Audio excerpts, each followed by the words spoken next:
At ito ang challenge sa ating OFW phenomenon.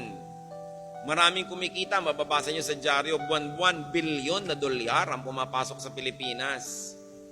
Pero marami naman sa ating mga OFW, matanggal sa trabaho o umuwi, after 6 months, gutom na naman.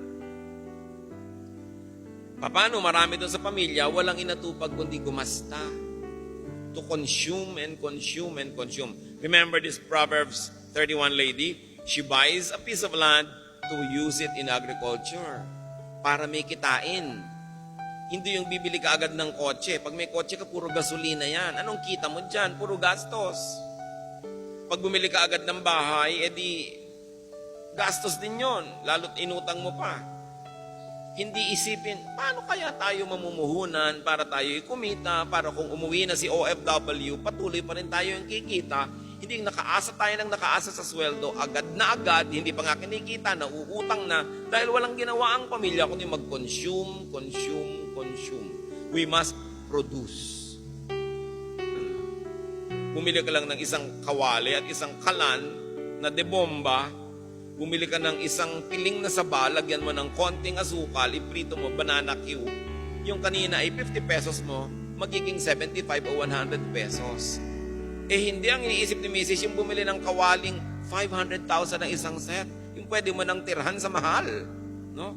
Kasi yung isang kumare niya, mas maganda rin yung kaldero doon. Wala ka namang mailuto. At napakarami ko nang nakita ng ganyang kaldero na biglang nasa sanla pagkatapos. No? Dahil hindi naman masustain. Ang dapat nyo lagi iniisip mga kapatid, ano kaya tayo mag-travel?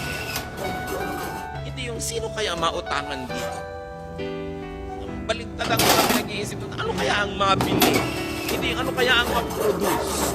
Challenge yan sa ating OFWs. Kumikita, nagkakaroon ng pagkakataon, dapat ang pamilya hindi puro gastos. Kung hindi man kayo makasave, mag-invest kayo kahit paano. Because a job contract abroad is not forever.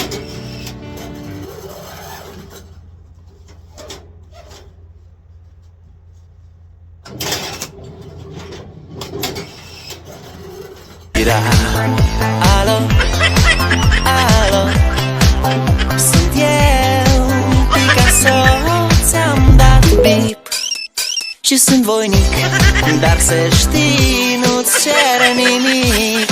Vrei să pleci, dar numai